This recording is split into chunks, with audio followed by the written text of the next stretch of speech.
कोई के रउआ सबके कुछ याद करे के मिलल बा, एकर मतलब का हो सकेला रउआ सब कभी सोचले बानी जा। ये जानकर रउआ सबके विश्वास ना होई कि दुनिया में बहुत ही अधिकांश लोग बावन कि ईश्वर के कहल बात के भूल गइल बाड़न। का रउआ सब विश्वास करी ना जा कि हमनी के इतना अस्त व्यस्त बानी जा कि समाज के वजह से कि हमनी के परमेश्वर के जौन चीज़ कहले वो याद करे के हमनी के याद नइखे। एक अंतर्राष्ट्रीय महामारी का उदय, कोरोना वायरस के बारे में ब्रेकिंग न्यूज़, वैश्विक राजनीति का ध्रुवीकरण, कुप्रबंधन और भ्रष्टाचार, अत्यधिक विनाशकारी प्राकृतिक आपदाएं, ऑस्ट्रेलिया में झाड़ी की आग दुनिया भर में आए वाली हो सकतिया की एक चेतावनी बा। इसका मतलब बटुए की भविष्य में का बा। अनलॉक बाइबल भविष्यवाणी में जवाब के लिए एक यात्रा पर अंतर्राष्ट्रीय वक्ता केमी ओटमन के साथ शामिल हुई। दुनिया भर में अपनी यात्रा में वो वास्तविक जीवन के संघर्ष का सामना करने के लिए सामने आई बाई, लेकिन इस यात्रा के बीच में उन्हें यह आशा का चमत्कार मिलल बा। बाइबल भविष्यवाणी कैसे पहले से कहीं तेजी से पूरा होत जात बा। नमस्कार, हमार नाम केमी बा और रउआ सबके स्वागत करतनी। का रउआ सब बाइबल के भविष्यवाणी के खोल करके आशीष पावल चाहते हैं। हमार आशा बा कि रउआ सब अपन दोस्त के बतावे के ना भूलम जा।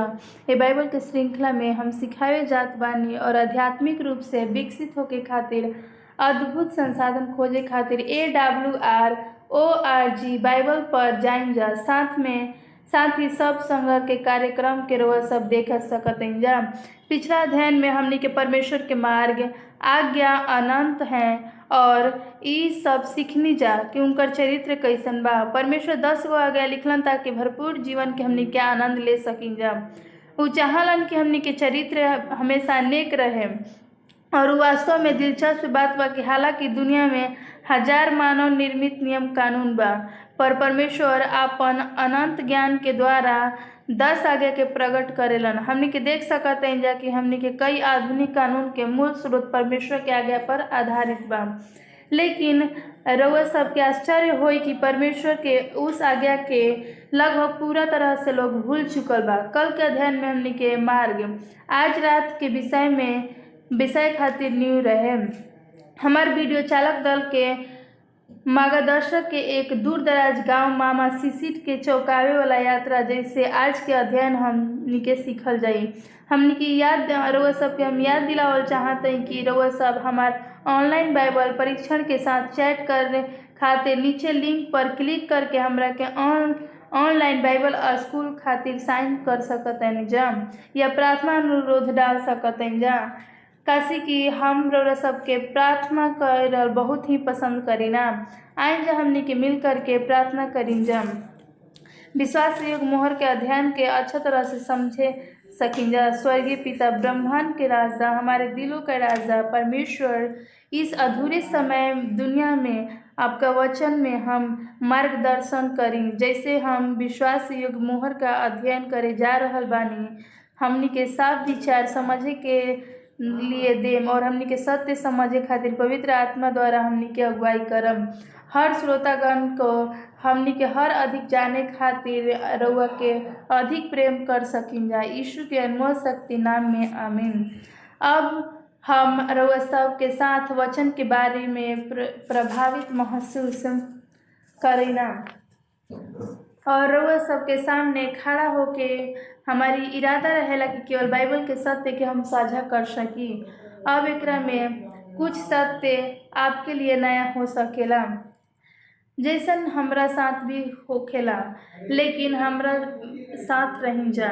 ई हमर वादा बा कि हम ईमानदार के निष्ठा के साथ कहतानी।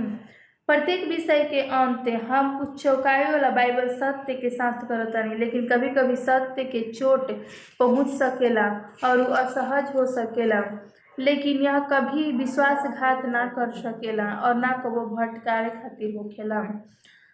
रोज सबके निर्णय करे के बा कि बाइबल के उत्तर देखल हमनी के आवश्यक बउए। एकरा अलावे हम आज रात के बाइबल पद स्थल से गुजरे न जा, पर कम समय के लिए हम कुछ केवल कुछ लंबे बाइबल पद को पढ़ी ना जाए, इसीलिए हमनी के प्रोत्साहित करेला। यह कार्यक्रम शुरू होने के बाद आप इसके जांच कर लीजिएगा। वीडियो के रोक सकतानी और प्रत्येक कविता के पूरा पढ़ सकतानी। हम चाहिए कि आप मिले, मेमन सरेक से मिले। वह सब कुछ समय पहले प्रसिद्ध हो गए हैं। श्रेक अपन चरवाहा से दूर भटक गई रहे और 6 साल के बाद वो खो गई रहे। वह आश्रय लेकर गुफा के पीछे छुपल रहे कि वह अकेला बच जाई और एकरा अलावे के दौरान ओकर ऊन बढ़ गई और 60 पंखुड़ तक बढ़ गई। ओकरा पर 27 किलोग्राम अतिरिक्त ऊन रहे। अधिकांश भेड़ में लगभग 10 पाउंड या 4 से किलोग्राम का ऊन होखेला और श्रेक इतना बोझिल और वजनदार हो गई कि ओकरा अपने आप में भागे के नियमित वजन के 6 गुना भार उठावे पड़ल। श्रेक के पता ना रहे कि चरवाहा कभी भी ओकर तलाश ना कर सकेला। उ दिन आइल और जब ओकरा के अपन खोए हुई भेड़े के पैलस और बचैलस। उनके अतिरिक्त बोझ के उतारे खातिर बस कुछ ही पल लगैलस और श्रेक के उन 6 साल के जमा कईल दोस्त मत्ती 11 के 28 के 30 में यीशु कहेलन कि हमरा पास आओ, हम सबके परिश्रम देम और आपन बोझ है जितना भी रउआ सबके बोझ है से दबल बन जा, हम विश्राम देम। रउआ सबके जुआ हम अपना ऊपर उठा लेम और वह सब सीखी जा हमरा से कि हम कैसा नम्र और हृदय के दिन बानी और अपन आत्मा में रउआ सब विश्राम पाइन जा, कैसे कि हमार जुआ बहुत ही हल्का और आसान बउए। तो चली जा आज रात के अपन जुआ यीशु के ऊपर डाल देवे का कि बेकार में हमनी के ना घबराए का और महान चरवाहा हमनी के स्वतंत्र करे। हमनी के याद रखे का कि अगर ये सत्य वचन बाइबल में बात तो हमनी के विश्वास करे के बा कि अगर ये बाइबल में नइखे तो हमनी के असहमत बनी जा और ये बात हमनी के सहमत बन जा। रोज सबका आश्चर्यजनक परमेश्वर के पास एक विशेष चिन्ह है, मोहर के चिन्ह जो अपन लोग के देवेलन का उ सब जब तक व्यक्ति के पास यीशु के लौट के चिन्ह ना होई तब व्यक्ति परमेश्वर के राज्य में प्रवेश ना हो सकेला। कि तो हम चाहम कि बाइबल के आखिरी किताब समय के भविष्यवाणी के शुरू करे से पहले प्रकाशित वाक्य 7 के 1 से 3 में एक शक्तिशाली स्वर्गदूत आज्ञा देवेला युद्ध और विनाश के अंतिम हवा हमनी के ऊपर तब तक ना पड़ी जब तक कुछ महत्वपूर्ण कार्य पूरा ना हो जाए। वो महत्वपूर्ण चीज का हुए हमनी के प्रकाशित वाक्य और 1 से 3 तक पढ़ल जाए। इसके बाद मैंने पृथ्वी के चारों कोने पर 4 स्वर्गदूत देखे और पृथ्वी के चारों हवाओं को थाम रखे हुए थे। यदि पृथ्वी का समुद्र या किसी बड़े पेड़ पर हवा न चले, फिर मैंने एक स्वर्गदूत के जीवते परमेश्वर के मुहर लिए हुए पूरब की ओर आते देखा। उन 4 स्वर्गदूतों से जिन्हें पृथ्वी और समुद्र की हानि करने का अधिकार दिया गया था, ऊंचे शब्द से पुकार कर जब तक हम अपने परमेश्वर के दास पर माथे पर मुहर ना लगा ले तब तक पृथ्वी और समुद्र और पेड़ की हानि न पहुंचाना। हवाई युद्ध संघर्ष के विनाश के प्रतीक हुए। स्वर्गदूत कह रहा बा कि परमेश्वर पृथ्वी के विनाश खातिर अनुमति नहीं दिले जब तक उनका लोग के माथा पर मुहर ना मिल सकी। और एक गंभीर संदेश बा कि कहाँ तक हमनी के प्रस्तुत कइल जा सकेला जिसमें जेकरा खातिर परमेश्वर मुहर चिन्ह या निशान के बारे में सच्चाई शामिल करेला। आइन हमनी के प्रकाशित ओकर 14 के 6 में देखी जाए लिखल बा कि हम एगो और स्वर्गदूत के आकाश के बीच में से उड़त हुए देखने जेकरा पास पृथ्वी के रहे वाला हर एक जाति और कुल और भाषा और लोग के सुनाए खातिर सनातन सुसमाचार रहे। का ही महान काम परमेश्वर उनकरा के देले रहन। और लेकिन यीशु मत्ती की किताब में लिखले बावन कि स्वर्ग और पृथ्वी के सारा अधिकार हमरा के देल गइल बा, यही से तुम लोग जाओ और सब जाति के लोग के चेला बनाओ जाओ और पिता और पुत्र और पवित्र आत्मा के नाम से बपतिस्मा द जा। चिन्ह, मुहर और छाप के प्रयोग धर्म ग्रंथ में कइल गइल बा। ये सब के अर्थ एक ही बार रोमियो 4 के 11 में कहेला कि धार्मिकता का छाप की एक मोहर। एक और उदाहरण हमने के देखा कि एहेज कलोकर 9 के 4 में लिखल बा कि माथे पर एक चिन्ह रखो। प्रकाशितो वाक्य ओकर 7 के 2 और 3 में वचन में बोलेला कि जीवित परमेश्वर की एक सील के बारे में वो जब बतावेला और सेवक ओकर सील कर दिहल जाला तो मोहर का होई। एकरा के कभी कभी अलंकारिक तरीका से कैसे उपयोग कईल जाई। इफिसियस ओकर 1:13 में कहला कि सत्य के वचन के सुने के बाद और उद्धार के सुसमाचार विश्वास करी जा। रउआ सबके पवित्र आत्मा के प्रतिज्ञा के साथ छाप दिहल जाई। इफिसियंस 4:30 में कहेला कि परमेश्वर के पवित्र आत्मा के शोकित ना करी जा, जेकरा से छुटकारे के दिन रउआ सब पे छाप कर दिहल जाई। ठीक है बा दोस्त, अब बाइबल में मोहर के 2 अलंकारिक उपयोग हमनी के कईल जाई। सबसे पहले सील परमेश्वर की एक सच्चाई या आवश्यकता खातिर खड़ा हो सकेला। दूसरा एक मुहर परमेश्वर के स्वामित्व और अनुमोदन के संकेत दे सकेला। प्राचीन समय में एक मुहर के उपयोग स्वामित्व को इंगित करने, वास्तविक इरादा को इंगित करने और प्रमाणित दिखाने खातिर कईल जाला। परमेश्वर के मुहर जैसे कि मिलेला सच्चे अनुयायी के माथे पर इंगित करल जाला। ओकरा के माथे के मुहर पर लगावल सेह मसीह के वास्तविक विश्वासयोग्य प्रमाणिक अनुयायी है। मुहर छाप हमनी के देखा के अर्थ होला कि हम परमेश्वर के आगे के मानी ना और हम समर्पित बानी। कोई भी परंपरा या रिवाज के कारण ना और सिर्फ दिखावे के नहीं, बल्कि मत्ती 7:20 में लिखेला कि उनकर फूल के जान ले हमारा उनकर कार्य से पता चलेला कि हमनी के वास्तव में किसी से संबंधित बन और वास्तव में ओकर पूजा करल जी। सरकारी मुहर में कौन 3 गो चीज आवेला। ठीक बस, सरकारी मुहर के उपयोग आधिकारिक रूप से राष्ट्रीय कानूनी के पहचान करावेला और कानूनी दस्तावेज के अधिकृत करे के देवेला। ए तरह से मुहर को कानून दाता के नाम भी देवल जाला। यही से पीठासीन अधिकारी के नाम शीर्षक जो राष्ट्रपति, प्रधानमंत्री, राजा और क्षेत्र के समान रही। हमनी के परमेश्वर के मुहर का उ पवित्र नियम में हमनी के देखल जी। निर्गमन 20:8 से 10 और 11 में 8 से 11 तक देखल जी। ऐसा लिखेला कि आज्ञाओं पर चल और 7वें दिन परमेश्वर तुम्हारा परमेश्वर का एक विश्राम दिन है, क्योंकि 6 दिन में परमेश्वर ने स्वर्ग को पृथ्वी बनाया। आगे में चौथा आगे परमेश्वर के मुहर आइंदा देखिए क्योंकि यह मेरा नाम परमेश्वर है। कहता है तेरा परमेश्वर संस्कृति के रूप में परमेश्वर की उपाधि का कार्यकाल और उसको बनाया गया था। 10 में लिखेला कि आज्ञा और निर्मता परमेश्वर के सरकार के अधिकार के समर्थ था। प्रकाशित वाक्य स्पष्ट करेला कि हम परमेश्वर की आराधना करी न जा, काशी के हमने की निर्मता और उद्धार करता हुए बावन। प्रकाशित वाक्य 4:10 और 11 कहेला दिखावेला कि उनकर आराधना जवन हमने के हमेशा के लिए करी न जा और योग्य बहुए हे परमेश्वर महिमा सम्मान और शक्ति प्राप्त करे बावन। हमने के अपन चीज निर्माण और उनकर इच्छा का अस्तित्व के बनावल जाए।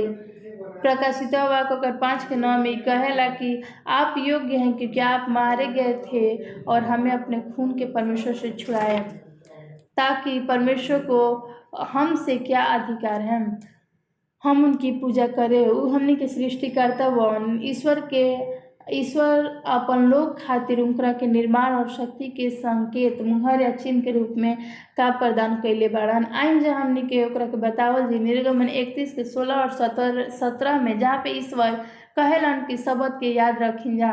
शब्द जवन बा हमने के पीढ़ी दौरान सदा के बच्चा खातिर एकर मतलब हुई हमेशा वो हमने के प्रॉमिस कैले बाड़न की संकेत ह उनकरा और इजरायली के संतान के बीचे। 6 दिन तो परमेश्वर आकाश और पृथ्वी बनैलन और 7वां दिन विश्राम कैलन। एहेजकल 20:12 में कहेला कि एकरा अलावा हम अपन शब्द के दिन भी देनी और ओकरा के हम अपना और तहरा बीच में एगो चिन्ह ठहराइनी, ताकि हमने के जान सके जा कि वहीं एगो हमने के प्रभु बावन एकमात्र पवित्र प्रभु ईश्वर स्वयं शब्द के सृजलन और शक्ति के याद करे खातिर एगो चिन्ह के रूप में देलन कि जब हम पवित्र रहम तो प्रदर्शन करी हम और हमरा के सृष्टिकर्ता और उद्धारकर्ता उबारन। प्रकाशित वाक्य 7 में महान स्वर्गदूत परमेश्वर के छाप के एक व्यक्ति के कहाँ लगावे के कहेला। आज हमने के देखल जी प्रकाशित होकर 7:3 में कहेला कि जब तक हम अपन परमेश्वर के दास के माथे पर मुहर ना लगा लेम तब तक ई मोहर हमारे शरीर के साक्षात लगाई जाई। रोमियो 7:25 में कहेला कि हम प्रभु यीशु के द्वारा परमेश्वर के धन्यवाद देतनी कि वो हमनी के बुद्धि से तो परमेश्वर की व्यवस्था कैलन, परंतु शरीर के पाप की व्यवस्था का सेवन करता हूँ। दोस्त, सिरमन को दिखता है जो ब्रेन हमारा शरीर का मुकुट बा। एक चीज जो बाकी सृष्टि के हमने के अलग करता है सही और गलत के बीच चयन करे के विचार करे के क्षमता, यानी हमारा नैतिकता बा। मस्तिष्क का एकमात्र भाग बाकी प्रीफ्रंटल एट्रेस्ट कहली कि ओकरा के नियंत्रित करे के बा। ई क्षेत्र न्याय कार्य खातिर जिम्मेवार बा। ई सोच, तर्क, निर्णय, व्यवहार और भावना के केंद्र बा। स्वर्गदूत जब शैतान से क्रोध के तब तक दबाव रखेला जब तक कि परमेश्वर के लोग के इच्छा स्वीकार न कर लिहन तब तक। ई अब हो रहल बा। लोग बाइबल शब्द के बारे में सीख रहल बा और स्वीकार करे के फैसला कर रहल बा। परमेश्वर के शब्द कब मनई हन। उत्पत्ति 2:1-4 में कहेला कि उस दिन परमेश्वर आकाश और पृथ्वी बनैलन। सृष्टि के 6 दिन के बाद परमेश्वर 7वां दिन शनिवार के शब्द मनलन। परमेश्वर के शब्द के कैसे बनावल गईल बा। निर्गमन 20:10 में कहेला कि 7वां दिन हमनी के परमेश्वर यहोवा के विश्राम दिन हो गया और 24 घंटा के समय से 7वां दिन से शब्द मनावल जाई। इस समय से बना और समय से के पहले प्रभु के साथ गर्म प्रेमपूर्ण मित्रता विकसित करे खातिर होई। वो हमरा के अमूल्य समय 24 घंटा प्रदान कैलन और उनकर साथी करीबी दोस्त बन गईनी। ई विवाह की तरह ई बाकी सफल ना हो सकेला कि साथी एक समय बितैलन। जब तक कि हम समय के प्राथमिकता ना बनाई तब तक प्रभु के साथ प्रेम संबंध सफल ना हो सकीना। शैतान शब्द के सत्य से बहुत ही घृणा करेला, काशी कि परमेश्वर के साथ एक अच्छा संबंध के बिना बचाए ना जा सकेला। प्रभु के जब प्यार के जाने ला वो सब देख सकते हैं कि आपन रिश्ता के संदर्भ में निर्मित करेला। शादी का होखेला जब पति और पत्नी क्वालिटी टाइम बिताना बंद कर देवेलन तो दोनों अलग होके खातिर निर्णय लेवेलन और हमने के एक दूसरे के साथ करीब रहे खातिर समय बितावे के बहुत ही जरूरी बा।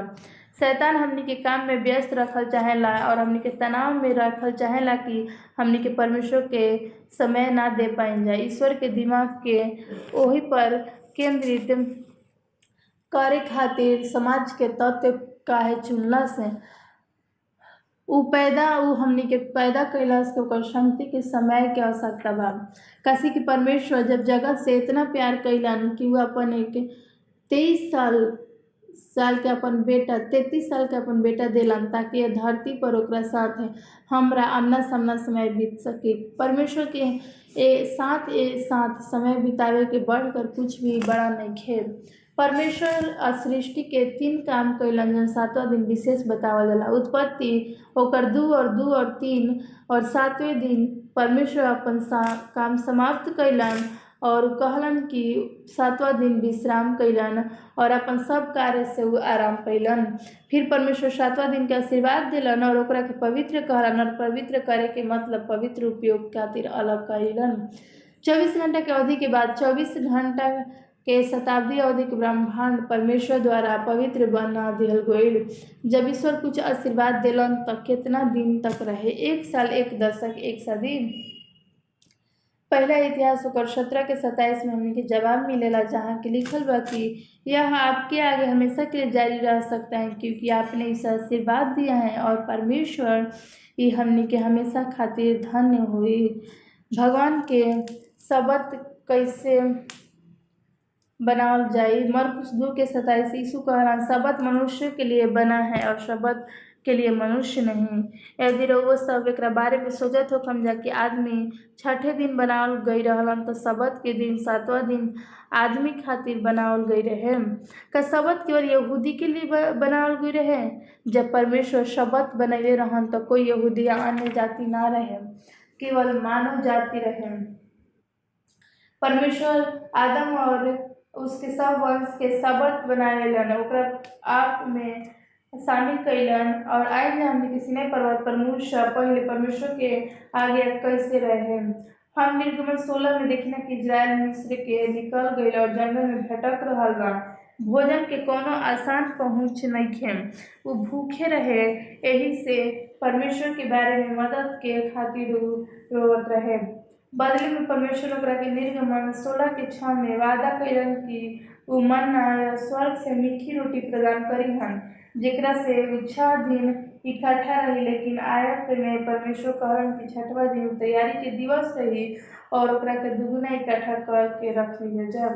बाद में 25-26 में परमेश्वर चेतावनी दिलन कि 7वां दिन खेत में पाए जाने वाला कोई भी माना कोई न उठाई। और सबत और आयत 30 में बतावेला कि आखिर क्यों 7वां दिन विश्राम और पवित्र दिन रहे। माना स्वर्ग से गिरे के कहानी हमने के दिखावला कि परमेश्वर के लोग सिनाई पर्वत पर आज्ञा पाकर सबत के पवित्र रखलन। बाद में निर्गमन 20 अध्याय में वो सब देखी न जाके अब तक एक अनुशंसा रहे। परमेश्वर पत्थर के पट्टी पर लिखलन और रेत के कागज के टुकड़ा पर नाम उनकर हमेशा युग में युग के रहे। निर्गमन 20 के 8 में कहेला कि सबत के दिन के पवित्र रखे खातिर हमनी के याद रखी जा। एकमात्र ऐसे आज्ञा है जब सबके साथ शुरू हो रहे।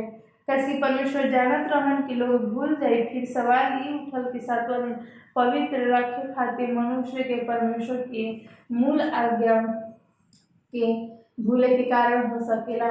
परमेश्वर अपन पहले ही जान लेलन कि कल रात अध्ययन कर रहल कि शैतान परमेश्वर के आज्ञा के साथ बदल डाले जाए। हमनी के 10 आज्ञा के सबत पालन के अनिवार्य हो गए। क्या हमनी के कभी बदल गए जा? जब यीशु पर परमेश्वर के नियम अंत करे के जान गए तो पर में स्वर्ग और पृथ्वी के लुका में लिखल बा कि स्वर्ग और पृथ्वी के टाल आसान बा, पर व्यवस्था के एक भी बिंदु ना टल सकेला जब तक पूरा ना होई। और मत्ती 5:17-19 में लिखल बा कि यीशु कहलन, ई मत सोचो कि हम व्यवस्था या भविष्यवक्ताओं के पुस्तक के लोप करे आइल बानी। हम मिटावे ना बल्कि ओकरा के पूरा करे आइल बानी। मतलब परमेश्वर आज्ञाओं के ऊंचा उठावे आइल बड़न। रोमियो पर 13 के 10 में नया नियम के पद में कई आज्ञा के संदर्भ में मिलेला जहाँ पे प्रेम रखन व्यवस्था के पूरा कईल बा। ध्यान दीजिए कि नया नियम ये हमें बतावेला कि यीशु और पौलुस प्रेरित किस दिन को पवित्र मानेलन जा। हमारे पता बा कि लूका 4:16 में फिर नाजरत में यीशु अइलन जहाँ उनका पालन पोषण भइल और किस रीति से सबत के दिन आराधनालय में गईलन और यीशु सबत के दिन ही पालन कैलन। और हमने के प्रेरित 17 के 7 में देखल जी पौलुस से यीशु के मरे के बाद आवेलन और यीशु स्वर्ग में उठा लिहल जालन। तब पौलुस हमके बतावेलन कि का होत रहे। जैसे उनका रिवाज रहे पौलुस ओकरा पास गईलन और उनकरा के 3 सबत तक उनकरा के शास्त्रों से तर्क वितर्क कैलन। प्रेरित 18 के 4 में पौलुस वहाँ बात विवाद कर रहन और जान के आश्चर्य हो गलन कि यीशु के मृत्यु भी एक अनुयायी सबत के दिन परमेश्वर 7वां दिन के पवित्र रखा था। जब कभी इस पर संदेश करो कि क्या करे, जवाब में यीशु ने जो किया उसी को ही करो। यीशु सब चीज में हमारा उदाहरण बाड़न। सबत पालन पत्रस 1 पहला पत्रस 2 के 21 में पढ़ल जी काशी की मसीह हमनी खातिर दुख उठेलन और हमनी खातिर एगो उदाहरण बन गइलन और उनका अनुसरण करल चाहिए। ई जानकर कि यीशु के सबत के पालन कईल हमरा के व्यक्तिगत रूप से प्रभावित करेला। काशी के उनकर पालन कईल हम चाहतनी। प्रभु हमरा के उद्धार करता बावन। अन्य जाति क मसीही बन गईल और सबत के रखी। प्रेरित में हमें बतावेला कि यही से जब यहूदी आराधनालय से बाहर रहन चल गइलन तो अन्य जाति के पाल से विनती कैलन और उनकरा के अगला सबत में प्रचार कैलन। पौलुस और बरनबास के उनकर जारी रखे खातिर राजी भइलन और सबत के दिन लगभग पूरा शहर एक साथ आयल और परमेश्वर के वचन सुने लागल। ध्यान दीही जा कि यीशु मरे के बाद के हैरान स्वर्ग उठा लिहल गइलन। ओकरा बाद ही समझल बहुत ही जरूरी बा कि बाइबल 3 दिन के पहचान कैसे करेला। ये 3 दिन में घटनाओं के क्रम से इस तरह से चलता है। शुक्रवार जो सप्ताह के 6वां दिन है, वो दिन यीशु मसीह के मृत्यु हुई रहे और बाइबल के तैयारी के दिन ओकरा के कहल जाला। अगला सप्ताह के 7वां दिन होखेला, बाइबल एकरा के सबत कहेला। यीशु एकरा के शनिवार के सबत के दिन कब्र में विश्राम कैलन और फिर अगला दिन सप्ताह के पहला दिन यीशु जवन जी उठलन, बाइबल के एकरा के रविवार कहल जाला। सबत की पहचान स्पष्ट बा। सबत साप्ताहिक चक्र के 7वां दिन बा और जिस प्रकार से भी हम शनिवार कहतनी जा का मसीह के,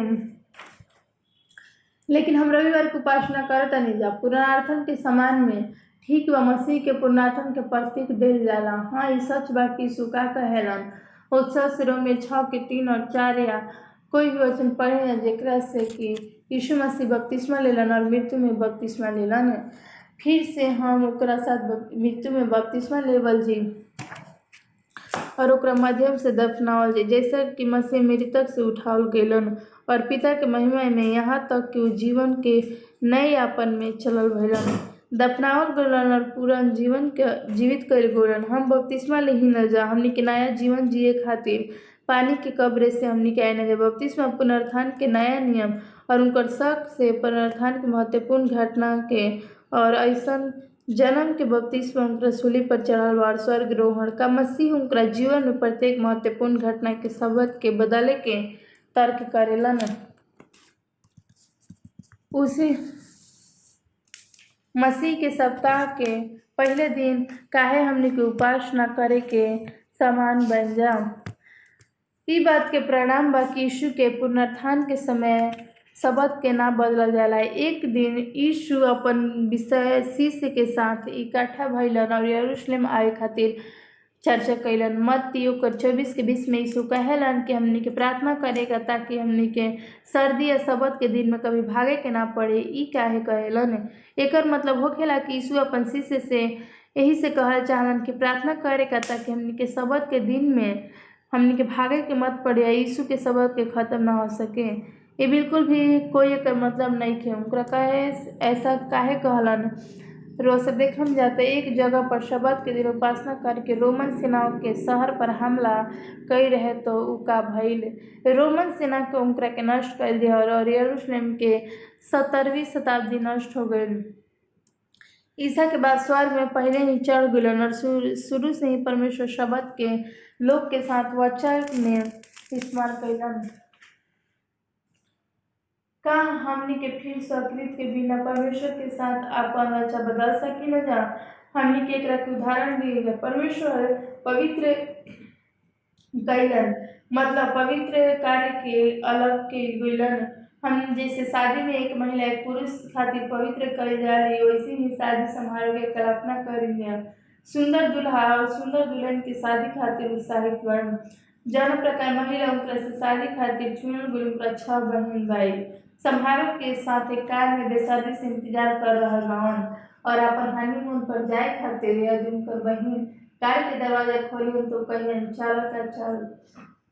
दूल्हा उसे जवाब दिहन और उनकरा से शादी ना करिहन, वो अपन बहन से शादी करिहन। उनकर जवाब उनकरा से का फर्क पड़ेला? हम 7 में से एक बानी, 2 से क्या रोज सबके कोनो फर्क पड़ता? हाँ, शादीशुदा जोड़ा खातिर निश्चित रूप से फर्क पड़ेला। काशी की कोई भी पवित्र एक जेकरा के चुनल गइल एक महिला दूल्हे के खुद के खातिर अलग कर देवल जा। सब महिला समान ना होखे जा। जैसे प्रभु के दिन सप्ताह के पहले दिन और रविवार से जुड़ा हुआ बा। यही से प्रकाशित वाक्य को 1 के 10 में कहेला कि मैं प्रभु के दिन के आत्मा में था और कई घटनाएं बनी गई थी और ये पद सप्ताह का पहला दिन और प्रभु का दिन नहीं कहलाता। लेकिन यीशु जानता था कि कौन सा दिन उसके लिए अच्छा है। आइए हमने के मत्ती 12 के 8 में देखा कि मनुष्य के पुत्र तब सबत के भी दिन के पुत्र होखेलन और सबत के दिन के भी पुत्र बावन। मरकुस 2:28 में दिखाएला मनुष्य के पुत्र सबत के दिन के प्रभु बावन, और लूका 6:5 में दिखाएला कि मनुष्य के पुत्र सबत के दिन के भी प्रभु बावन। ऐसे 58:13 में कहेला कि यदि हमनी के सबत के दिन में अपन पाँव के मोड़ दी जा और हमनी के पवित्र दिन प्रभु के पावन दिन पर अपन खुशी करी जाता, हमनी के स्पष्ट रूप से दिखाई दी कि प्रभु के दिन सबत के दिन शनिवार 7वां दिन है। 100 से अधिक प्राचीन और आधुनिक भाषा से सबत के 7वें दिन के नाम दिहल गइल बा, जैसे अरबी सब्बेट सचिन के क्रोनिग्रह पर अलग अलग भाषा ये बतावे लिसन की सप्ताह के 7वां दिन सबत के सप्ताह का 7वां दिन है। इंग्लैंड में रॉयल ग्रीनविच वेधशाला और संयुक्त राज्य नौसैन्य नौसेना के रूप में इस तरह से भरोसेमंद स्रोतों के अनुसार साप्ताहिक चक्र कभी नहीं बदलता है। आज हम के ग्रह और सौर मंडल के बारे में सोची जा, हम के वर्ष के चक्र के नापाते और पृथ्वी सूर्य की परिक्रमा करती है। चंद्रमा पृथ्वी के परिक्रमा करेले और दिन में हर 24 घंटा के भीतर अपन धुरी पर घूमेला, लेकिन ई 7 दिन का सप्ताह कहाँ से प्राप्त भइल? परमेश्वर हर एक दिन खातिर संबोधित करेला और बाइबल में 24 घंटा दिन के शाम से रात तक कहल गइल बा, माप दिहल गइल बा। तो चलिए हमने के स्पष्ट कहत है कि सबत कब शुरू हुई और कब खत्म हुई। मरकुस की किताब ओकर 1:32 में मरकुस शब्द के परिभाषित करेला। शाम को जब सूर्य अस्त हो जाए तो सूर्य अस्त होके खातिर लय व्यवस्था ओकर 23:32 में कहेला कि शाम से शाम तक रोज सब विश्राम दिन मनाएल जा। हमने के देखी ना जी कि सबत शुक्रवार सूर्यास्त के समय शुरू होखेला और उत्पत्ति 1:5 और परमेश्वर के उजियाले के दिन का अंधियारे को रात, यह प्रकार से पहला दिन हो गया। 24 घंटा या अवधि दिन के बारे में बात की जाती है। शाम को हमेशा सुबह से पहले गिना जाता है, यही से सबत शुक्रवार के सूर्यास्त से शनिवार शुक्रास्त तक मनावल जाला। रोज सब सोचो तो हमने कि नया नियम में 10 आज्ञा कहाँ बा, पर हमने के नया नियम निम्नलिखित ग्रंथ में हमने के देख सकी न जा कि यीशु अपन अनुयायी के नियम में 10 आज्ञा लगातार सिखावल जारी करेलन। ध्यान दे के हमने के सबत आज्ञा के उल्लंघन के विषय में देखल जी, कि परमेश्वर चाहत मन की हमने पहली बार जब देखल जी मत्ती 4:10 में, दूसरा आज्ञा पहला यूहन्ना और प्रेरित के काम में मिलेला हमने के, तीसरा आज्ञा पहला तिमोथिस में मिलेला। रोज सब देख सकते हैं। चौथा आज्ञा मत्ती मरकुस इब्रानियों कुलुसियों के किताब में मिलेला। हमने की याद रखी जा कि स्लाइस के थोड़ी देर रोक कर वापस करी जा। कृपया रोज सब अपन समय पर बाइबल में इन सब पद के पढ़ लें जा। का परमेश्वर के आज्ञा 10 से सुझाव कइल बा, 10 सिर्फिया या 10 अच्छे विचार। दोस्त मित्र अच्छे इरादे से हमने के कहीं जाके प्राप्त नहीं खे। रोज सब सोच सकी न जा कि सही का बा या पादरी आपको जो बतावे लन पर्याप्त रूप से बावन की ना। रोज सबके आत्मा उद्धार दाव और उनका साथ पवित्र शास्त्र के खोजी करेला। हालांकि उनकर अपन विश्वास हो कि अपन विश्वास पादरी पर हो सकला, पर उनकर उद्धार के न्यूना। बाइबल में निश्चित मार्ग प्रदर्शन करला कि हमने के स्वर्ग के और इशारा करना जा। परमेश्वर के पवित्र सबत के दिन के स्वास्थ्य पर हमने के जोर देवे के खातिर का कर सकते जा। वो एक से अपन आवाज के साथ बोलन, जेकरा से उनकर अंगुली लिखलस और स्वयं प्रिय पुत्र यीशु के उदाहरण के रूप में भेजलन। शिष्य से सिखैलन कि अनंत काल तक नई पृथ्वी पर रहेगी। हमने के देखल जी कि एशिया 66 के 22 और 23 में लिखेला कि नया आकाश और नया पृथ्वी के रूप में जो मैं बनाऊंगा वह मेरे सामने रहेगा। परमेश्वर कहेलन कि वो एक सबत के दूसरे सबत में और सब हमने के मनुष्य जात के सामने उपासना करे के होई। प्रभु कहेलन कि हम उस दिन की प्रतीक्षा नहीं करत। परमेश्वर की योजना हमेशा सही समय पे होखेला। परमेश्वर के मूल खास होखेला। यूहन्ना 14:15 में देखा लिखल बा, तू मुझसे प्यार करता है तो मेरी आज्ञाओं को मान।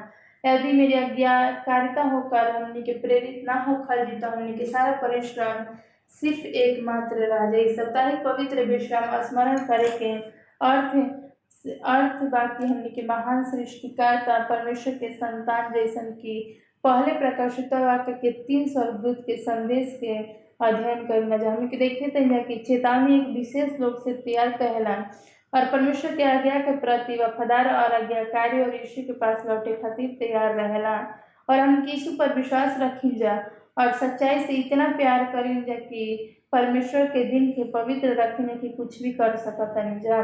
और ये प्यार और समर्पण एक सुंदर उदाहरण और क्रूस मेंबर के में गार्डन में बनाई जाए। इस समस्या उत्पन्न हुई तो मामा सीटी और पति रविवार चर्च छोड़ दिए। जब एक दिन उनका पति एक एडवेंटिस्ट वर्ल्ड रेडियो कार्यक्रम सुन रहा तो उनका 7वां दिन सबत के बारे में जानकारी मिलल। ओकरा दौरान ओकरा के सुन के बहुत ही परेशान भइलन, काशी को कभी ऐसा सुनले ना रहन। घोषणा करे के वाले टीम के जब बतैलस कि उनका शाम के कार्यक्रम फिर से शुरू हुई तो तुरंत अपन पत्नी के कहलन और ओकरा के का सुनलन कि दोनों पति पत्नी साथ में सावधानी पूर्वक नोट लेवे का और ध्यान से सुने का कि ये बाइबल के ग्रंथ प्रेरित बाइबल में सबत चर्च के खोजे खातिर गांव के शहर की यात्रा शुरू करेला। अंत में कोई भी सुझाव देवे खातिर 45 मील के बड़े शहर में जाएंगे। 72 किलोमीटर के वहाँ से दूरी पर चल के कुछ दिन खातिर बाद में वो एडवेंटिस्ट चर्च में पहली बार वो अन्य लोग के साथ सबत उपासना में शामिल होकर के अपन खुश रहन। कलीसिया के पास्टर उनकरा से चर्च के जानकारी दिलन और उनकरा गांव के करीब रहन, लेकिन वो एक पर्वत श्रृंखला में रहे, वहां तक कि पहुँचे के 2 दिन लागत रहे। ओकरा में थकावट यात्रा के कई बार भइल। अंत में फिर घर पर चर्च करे के वो फैसला कैलन। भले ही उनकर पड़ोसी उनकरा के मजाक उड़ावत रहसन, लेकिन वो बाइबल के सच्चा शब्द के कारण दृढ़ निश्चय कैलन और उनकरा खातिर वो प्यार कैलन। मामा सिटीज और उनकर पति अब 3 चर्च नया विश्वास के खातिर रहे। यदि सब सदिया तक लोग सच्चा शब्द के पालन करिहन तो विकासवादी और मूर्तिक पूजा ना होई। हमनी के दुनिया के इतिहास के सबसे गंभीर काल में जी रहल बानी जा। पृथ्वी के हर एक लोग ये चुनाव करेला कि ओकरा खातिर कौन दिन का हमनी के सच्चा परमेश्वर के मुहर चाहते जा, का हमनी के उद्धार हमनी के चुनाव पर आधारित बा। आज ही हमनी के चुनाव करें जा कि केकर उपासना करल जी, परमेश्वर के या शैतान के। दोनों ही के उपासना करल चाहते हैं जा। शैतान रोग सबके नष्ट करल चाहता और यीशु रोग सबके बचावल चाहता। फ्लोरिडा के एक छोटा लड़का अपन घर के पीछे बड़ी नहर में तैरे खातिर भागल। मुस्कुराई हो ओकर माई कहलस कि रसोई घर के खिड़की से बाहर देखत रही और अचानक उनकर नजर पड़ल और घबराहट में बदल गई। जाहिर रहे कि एक बहुत बड़ा मगरमच्छ नहर में चल गई रहे।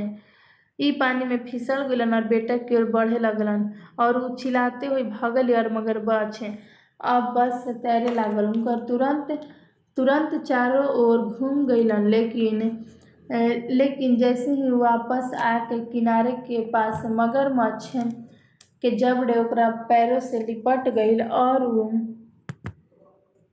पानी के वापस खींचे लगलन। माँ उनकरा के बेटा के हाथ के राहत रहली और मगरमच्छ उनकरा के दूसरा तरफ खींच लेलन। कुश्ती के ताकत द्वारा ओकरा के खटखटैलन, जान के बाद उछिलैलन, लेकिन तब तक वो फिर से अपन पैर जमा लेलन और अपन जीवन खातिर वो लड़े लगलन। लड़त रही, लड़का तड़पत रहे, चिल्लात रहे, लेकिन मगरमच्छ ओकरा के मौत के रोल में खींचे के कोशिश करत रहे। उनकरा चीख सुनकर पड़ोसी किसान अइलन और उनकरा अपन राइफल पकड़ लेलन और निशाना सधलन और मगरमच्छ के गोली मार देलन। फिर लड़का के फटे पैर टूट गए और उनकरा रिहाई के दिन स्थानीय रिपोर्ट लड़का के पूछा तैमूर के निशान पर देखलन। बेटा, जैसन कि तोहार पैर फिसला रहे। छोटा लड़का मुस्कुरा के कहलन, ना, ई देखा हमार बाह में ई दोनों दाग हुए और अपन बाजू पर बनल निशान कितना गर्व से कैलन कि ई निशान बउए काशी की हमार माई हमरा के मृत्यु से बचैले बिया। मित्र, मगरमच्छ उनकरा के नष्ट करल चाहत रहे। शैतान रोग सबके पर भी निशाना लगावल चाहले बा, लेकिन यीशु रउआ सबके जकड़ के रखले बाड़न ताकि हमनी के ओह हमेशा खातिर वो मुहर छाप कर दे से। यीशु हमनी के उद्धार करता बावन और उ खुशी खुशी अपन दाग के रखेलन। तो रउआ समय से कितना लोग परमेश्वर के छाप और उस शब्द के सील के करल चाहिए जा।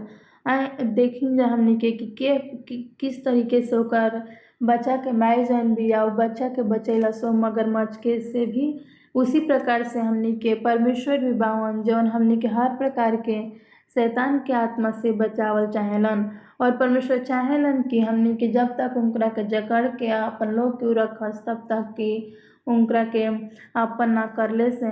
यही से जौन पर यीशु मसीह बावन परमेश्वर हमेशा ही शैतान से बचावे के कोशिश करेलन, जेकरा वजह से हमनी के देखी न जा कि हमनी के हमेशा देखी न जा कि के प्रकार से जौन परमेश्वर बावन हमनी के बचावेलन ताकि हमनी के शैतान के जंगल से कभी भी हमनी के छूट सकी जा। यही से परमेश्वर हमेशा हमनी की हिफाजत करेलन और कहेलन कि तू जब जब गिरबा हम तारा के हाथ पकड़ के अपना ऊपर उठा लेम ताकि हमने के परमेश्वर के छाप के भागी हो सकी जा। और देखल जी कि हमनी के परमेश्वर कैसे रहेलन। तो आइन जब हमनी के आज इस रात के समाप्त करते हुए हमनी के एक साथ मिल कर के हमनी के प्रार्थना करें जा। आइन जब हमनी के प्रार्थना करें जा तो प्रार्थना करें जा हमनी के कि स्वर्गीय पिता धन्यवाद खातिर हमरा हाथ के कभी भी ना जाने देला और हमनी के संघर्ष करत रहें जा, शैतान के मुंह में ना फंसे देनी और ईश्वर और हाथ में हमनी के वजह से अपन जख्म भई। हम सबद की ए सच्चाई खातिर शुक्रिया करत बानी कि हम सब मिलकर बाइबल के भविष्यवाणी में सीख रहल बन जा। यीशु के नाम में सबसे शक्तिशाली नाम में आमीन। दोस्त करो सब शब्द के पवित्र रखे खातिर निर्णय लेम जा। करो सब परमेश्वर के आज्ञा पर मानल और मसीह बनल चाहम जा।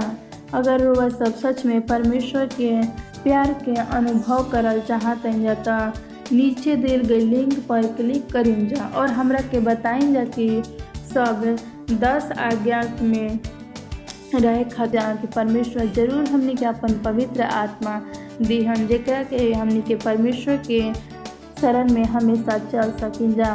तो हमनी के ऐसा ही सीखे खातिर हमनी के हमेशा इस चैनल के सब्सक्राइब करें जा और नीचे दिए गए पर देखिन जा। तो रउआ सब के परमेश्वर आशीर्वाद देस और कल के बाइबल के भविष्यवाणी पर हमनी के मिलल जी फिर से एक साथ जुड़ल जी। आमीन।